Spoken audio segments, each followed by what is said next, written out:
When an international study found many bottled waters had tiny plastics inside, we wanted to see if the same was true in Canada. After a cross-country sampling of 5 brands, the answer is yes.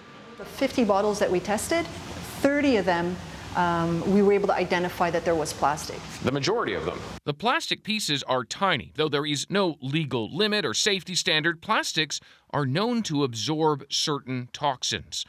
That little tip there is going to be right on top of our particle. The researchers also saw hundreds of microscopic particles in most bottles, and in one of them, preliminary results confirm tiny plastics in those particles. Any particle of that size may enter the bloodstream if ingested and could stay in the body. But no studies ever looked at the impact on humans. Still, scientists say plastics in general are now a big problem. It's something showing us that the mismanagement of our waste and our large use of materials is coming back to haunt us in our own food and on our own dinner plate. So hopefully that's enough for people to listen, to have some sort of wake-up call. All of the 5 brands that we tested sent written statements stressing how seriously they take food safety, quality control, and filtration. Bottom line, they say, their water is safe.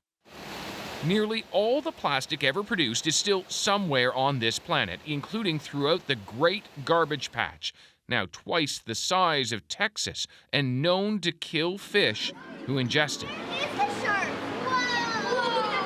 An aquarium like this is a controlled environment, but the divers I'm with have seen firsthand how much plastic is in the wild.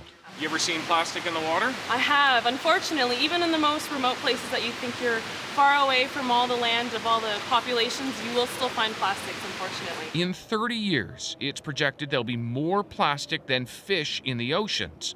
Of course, we don't live there, but we now know that tiny plastics are in our world too, including often the water we drink.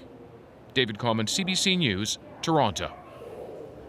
Now, as David mentioned, the scientists in that study didn't look at the possible human health impacts, but we can tell you what some of the microplastics they found are commonly used for.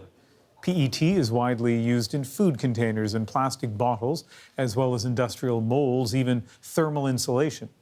Polystyrene is common in harder plastics like CD cases, smoke detector housings, and license plate frames. Rayon is a major element in clothing and fabrics, including medical dressings, even conveyor belts. And nylon is used across the world in everything from clothes and carpets to tires, tents, and ropes.